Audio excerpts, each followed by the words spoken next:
Monopoly. Yeah, Monopoly Boys. Yeah. You said it's a lifestyle.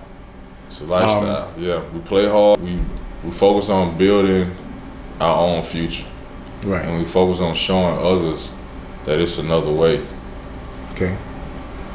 So one day we'll be on the moon. I see you got the moon set up over there. Yeah. The moon outfit. Yeah, we got the spaceman. We Spaceman is the place. We out of space. We not on Earth. Hey, it's so crazy, right? Because a couple years ago, me and my other boy, Sincere, we doing a rooftop thing, right? A rooftop. So they wanted me to come cook. This is off the beat, but I'm gonna tell you. And I said, man, you know what? We need to make a flyer for this event because it went from 20 people to 40 people to, a couple weeks later, it was like 200 people up on the roof. Everybody tell a friend. Yeah, people coming, eating, having a good time, right? So we on the top of a rooftop in Midtown, and I told them, this fucking call is SpaceX. And this like before pandemic. Next thing you know, I see SpaceX popping up, and I didn't, Right. So we on it. Yes, sir. Yes, sir. The whole rooftop event was called SpaceX. And that was me and Sincere's concept. Exactly. And it just blew, now they got a program, by what's the guy name? Elon Musk. Elon Musk. Yeah, Elon Musk. Yeah. SpaceX. So Musk, if you've seen this, just I'm the SpaceX guy. So I understand you told me that the Monopoly.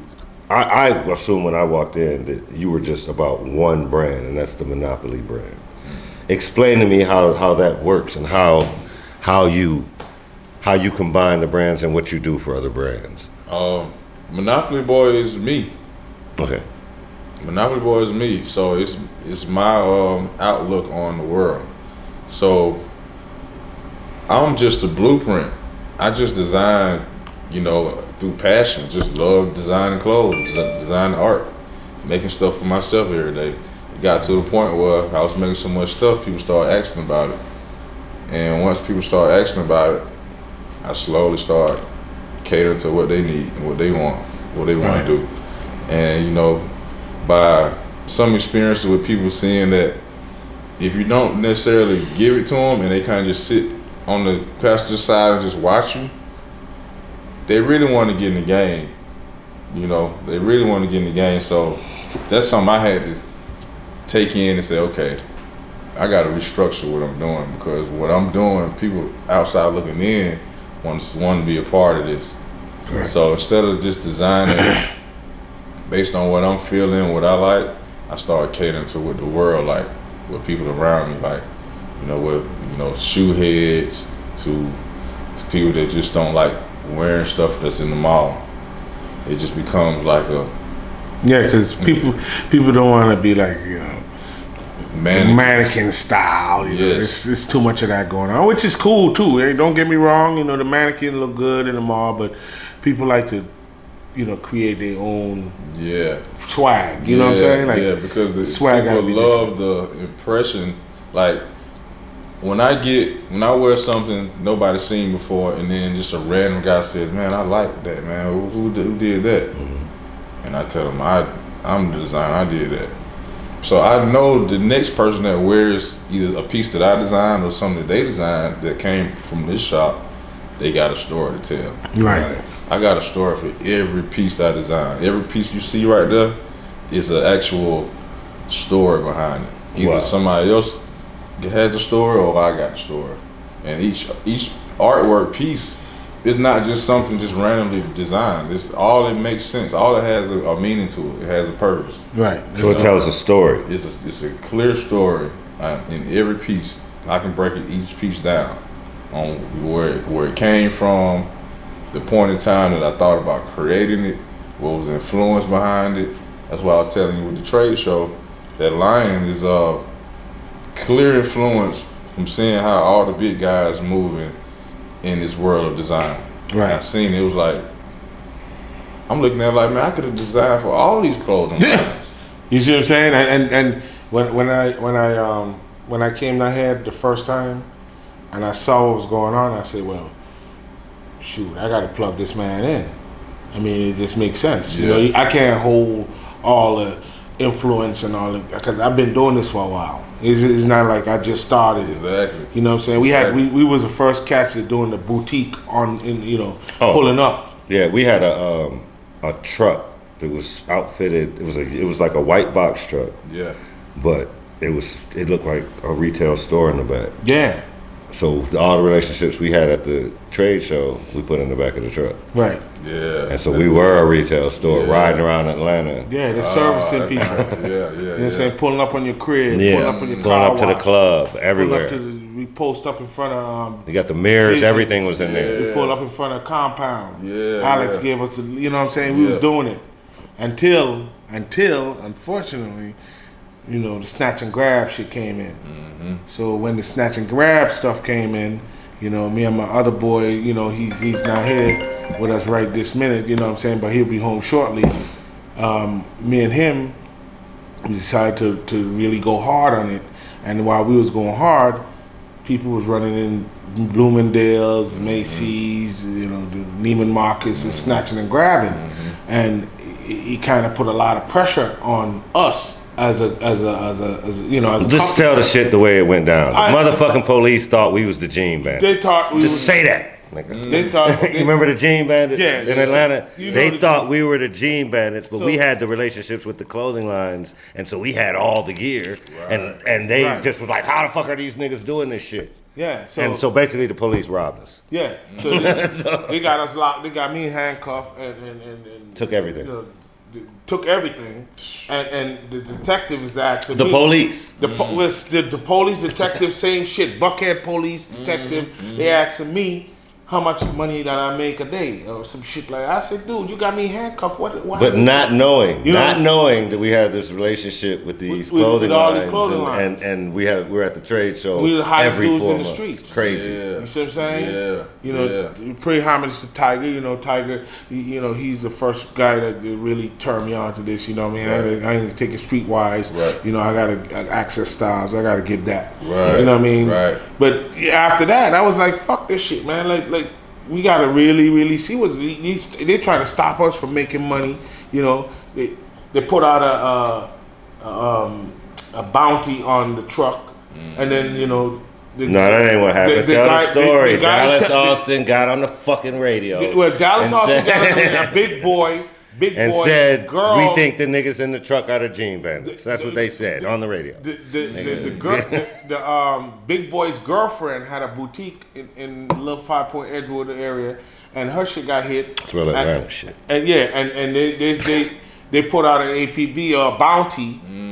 So after they put out a bounty, over 500 cars came in on the white box truck, and they put us in the hot seat. Damn. So every time we moved to the city, they were on our ass. Watching, right. Yeah, they were on us, man. They were rough. I got locked up 4 times in 1 year off of that shit. Did you? Yeah. What they charge you with? Vending without a license? Yeah, some bullshit. Then we just escaped, went to court a couple times, bomb, dropped the case, boom.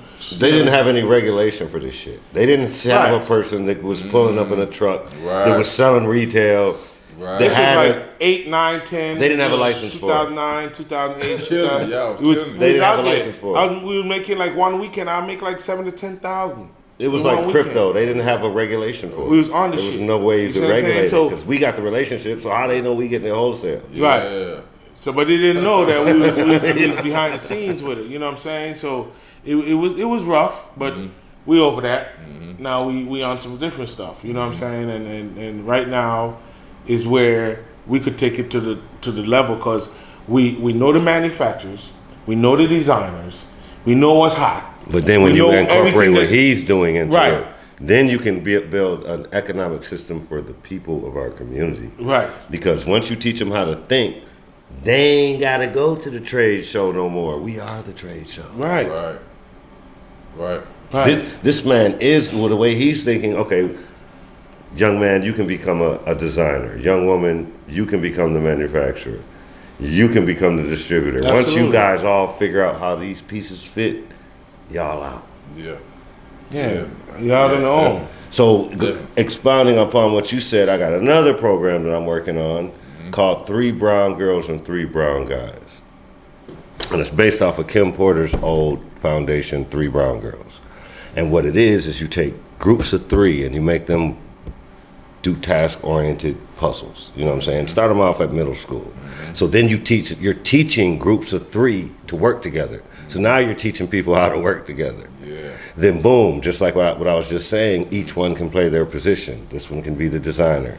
This one can be the manufacturer. Definitely. This one can be the distributor. Definitely. So you take those 3 and you just keep rotating the 3 until they get out of high school. I guarantee you, by the end of that program, when those people look 20 years later after high school, they'll say, at least if I don't know anything, I know how to work with somebody else. Yeah. And that's our problem. Definitely. Oh yeah. Yeah. Definitely. Our problem. Yeah, definitely. That's Yeah. a big problem we have. And like And I don't know what Willie Lynch. What do you think It's that's deeper than that. It's deeper than Willie Lynch. Okay, well, it's some other shit. I don't know. Because it's not just black people. We ain't just talking about black people here. Yeah, but white people could work with each other. We're talking about, nah. Yeah, they could work with each other a little better than black folks. You think so? Yes. I think They could sit at a table blacks and work with people. people. Blacks got an envy that's a little different than every other. Yeah, blacks. we have something that's. But I think that's white people stopping us. corral We black have some people kind of and then they blockage. end up getting that same result. See, a got some kind of see, blockage, A white man. person can deal with, John with attitude, or John he's just weird. They can deal with that. But a black person, I hate to say it, but a black person has to deal with a black person. Like anybody that's on like nigga shit, it won't work. And you know what I think though, Don. Since you said that, man. Oh, what do you mean by that? I mean, that term for me is like somebody that feel like they can get over on you. Right. You got different types of blacks. You got blacks that feel like they can get over on you, and you got blacks that feel like they can work with you. Right. And the ones that work with you is the ones that I feel like are black people, and everybody else. One more set. The falls- ones that's just scared of other blacks. They ain't even gonna fuck with no black nothing. That's Yes. another set. But that's yes, that's Tom. That's Uncle Tom. that's right Tom. Yeah. But then again, is your educational level too. You see what I'm saying? Because Right, but you got to understand what he's trying to do because you can't talk about levels because the most astute doctorate graduate can be dumb as fuck, but he took instructions. Now, can you create the instructions? Is what he's talking about. Yeah. And that necessarily doesn't have to do with your educational level per se in the hierarchy of the educational system. It has Yeah. to do with how you think. Yeah, because I feel like the education side is something that if you smart enough, you can get through that education process, college or whatever. But it's some people out here who don't need it. Right. And they got the know-how and the ambition to do whatever you lay in front of them. Mm-hmm. And that's what I say with the kids. The kids, I mean, they literally learn video editing faster than anybody I ever taught, from adults to people my age. Like even teenagers, the kids was 8 years old and they learned video editing faster than anybody. It Right. wasn't hard for me to teach. That's them. because they didn't It have was the already- challenge of, because when you become a certain age, now you want to challenge what someone's telling you. Yeah. Now you build up this thing that it can't be true. Or you already know it. Yeah. Even the 14-year-olds, I can see. I have a female and I have a male. They're both the same age. You can clearly see the difference in the work ethic in a little girl and in a little boy. The little boy is a little more on what you want me to do. The girl is like, can we do this? It's just a totally different response from when they see me. Can we do this? I like this artwork. Can we add it to this shirt? Or I know a girl that wants to do this, but the boy, he's like, what do you want me to do? He's wired different. He's Like not a what you want creator. me to do. He's one of those guys that the creator says, okay, so you got people that are designers. Then you got people that got to carry the supplies for the designers. He's a carrier of the supplies. Yeah, You get what I'm saying? So Yeah. I've run into that in my life, like Leon. yeah. Yeah. Leon he can He can focus the camera, he can do everything, but he can't create the content that goes in front of the camera. Yeah. Yeah. You get what I'm saying? Yeah, create that story. Yeah, he can do the mechanical aspect of it Right. to the T. He can Right. light it, Right. but as far as being the creative, he can't do it. It's just he's not wired for Right, it. and that's probably pretty much what that is, because Yeah. he can handle the actual creating the clothes, printing out the clothes. Once it's already software. designed. He can handle that. Yeah. He can handle that. But he's more of he rather wait till you tell him to do something. Right. Even if he knew there was something the day before that he didn't finish. And the girl is totally different.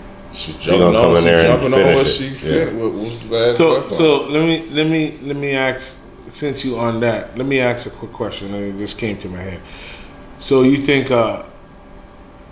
you just talked about a black female and a black guy, right? Yes. Boy, right? Yes. You think it would be different if you had a white female and a white guy, a white boy? I mean, what At the same age? At the same age and same, you know. I know you probably put that through a test because that's gonna come next. Yeah, I feel. You know what I'm saying? I feel like, you know, to be real,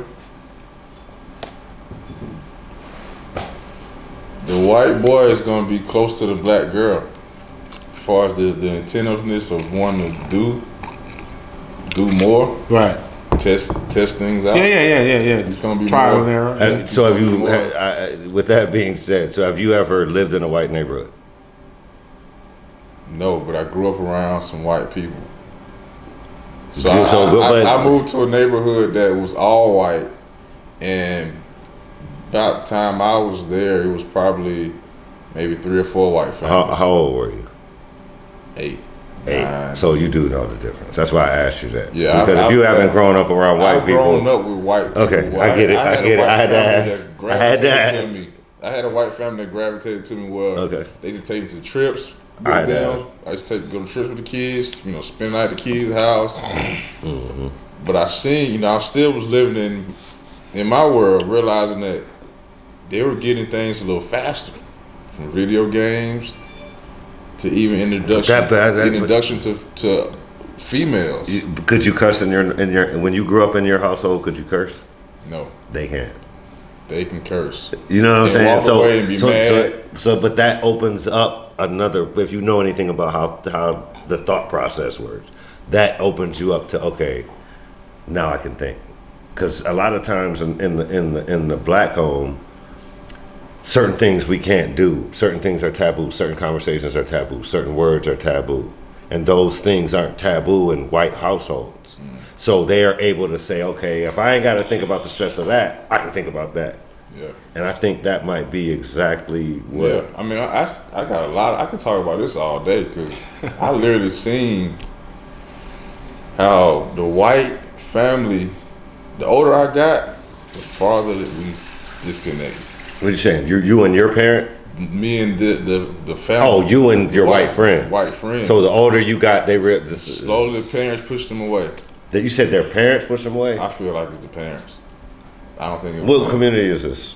This is Decatur. This is in Decatur. So like downtown, sort of like Nah, east this of is like 5 minutes away from this shop. So like Decatur, Scott. Stone Mountain, Okay. Decatur, Stone Mountain area. That area is where I grew up in. The same, like where we at right now. I grew up in the same area.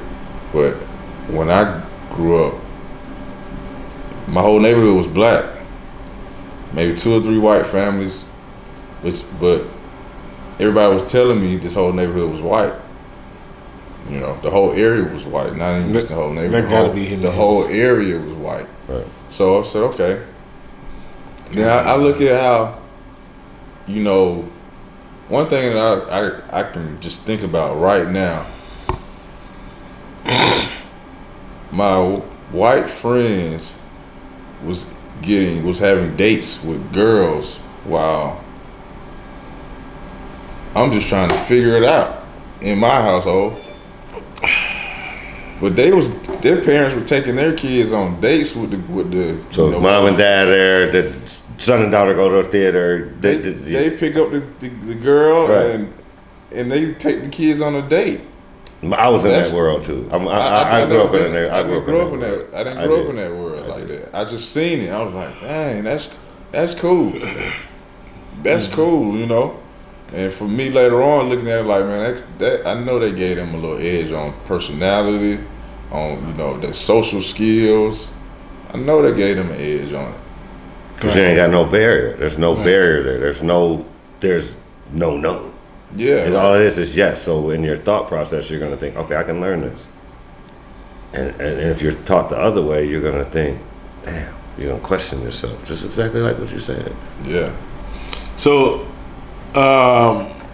before we go on a break, I'm gonna ask you one more question, and then we probably could, take a break, pay some bills, and come back. The fashion game, Yes, sir. as far as we in 2022. Mm-hmm. Okay. Now, in the next 5, let's say next decade, will be 2032. Okay, that's 10 years from 2032?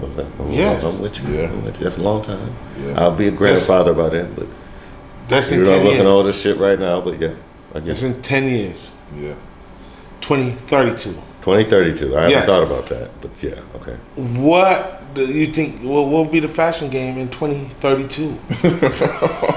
2032, man. T-shirts not gonna go nowhere. T-shirts gonna still be around. Yeah. It's I gonna think probably be some either exaggerated long garments, so. Yeah. big, some back to like the 90s, like real big Think clothes. that 95. And Yeah, I think fashion just constantly recycles itself. After what, 30 years? It pulls pieces from each genre. Right. You know, from the 90s to the 70s, they pull pieces and kind of fuse pieces together. Right. You know, you see clothing lines right now on the trend basis. They kind of took the bell bottoms and now put them Yeah, you put like, them on the relaxed. strap. I saw a little baby in them the other night. Yeah. They put them in the what you call it, The the track pants, the track pants. And denim they jeans. call them what the hell they call I think what's going to come into play is health, clothing that impacts your health. So what I'm saying is, you'll be able to wear a pair of pants and they'll tell you when your weight is fluctuating because your fucking waistline just changed. think about what I'm saying. You're gonna have clothes that tell you that where you're in Arizona, I need to cool down. I need to turn my shit down. Think they have climate control? Climate control clothes. This is where you're talking 10 years from now. Yeah, I mean, Yeah. I think that's happening now. And then technology. It's happening now in the athletic world. Yeah, they got the Yeah. dry fit. You know what I'm saying? And then technology will integrate in the clothes. So let's say this suit is checkered right now. Yeah. Give me polka dots. Oh, you think that will help? Oh yeah. Oh wow. So we're gonna be That's So it's gonna be one we garment. some old Everybody- gigolo shit going on. and I'm then, into this. with that being said, self-cleaning garments, Yeah. Right. or ultimately, really weatherproof garments. So you're going in the winter and you're able to be fashionable and you're able to be warm.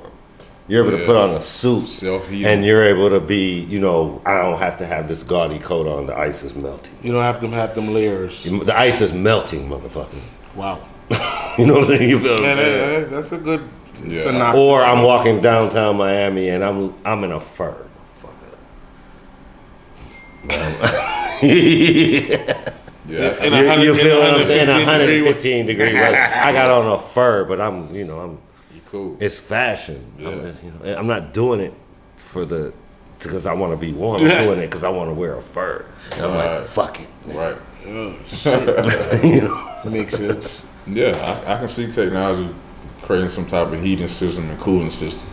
I can definitely Yeah, see that's one thing I see too. I can see Shit, it. the way it's working now, shit. With that being said, thermonuclear. It is Fuck it. My shit space- turns into goddamn. The space Now suit. I'm protected and I'm fashionable. He came from out the with the from the space suit. nuclear. I'm protected from the nuclear you know from the that's- nuclear fog and I'm fashionable. That's Fuck it. serious. The spacesuit is going. Yes, sir. Yeah, absolutely. He wore it for Halloween, by the Oh, way. okay. Yeah. If you didn't know, he was a spaceman. So where do you get the influences from your designs? How does that work? It's the actually life. It's life, like that. That lion, it represents Strength. strength.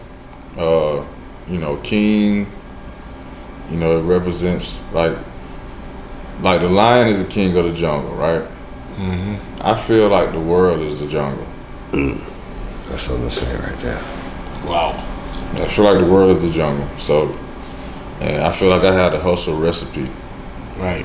That's good. I like that. So, that's, and I think that's the whole this concept behind the 1800 lion. silver is getting on my back. Jameson is on mine. I swear to God. But anyway, man, We're looking for a sponsorship, Jameson. Right. So, We are definitely looking for liquor this, sponsors. This the fellas, man. We doing the Monopoly. We're gonna Boys keep it going though, podcast. because we're gonna get some real. Yeah, we can. I got to keep get it this going. other camera, but yeah, We're gonna keep it going. We're gonna take a break and come back. no, we can keep it. Hey, It's grow I mean, informal. It's It's just all rolling. good. It's all good. If you want to keep it Information is going, information. information is information. You know You're what right. I'm saying? Yes, You're sir. right about So that. what made you? What made you say okay? Because I'm actually.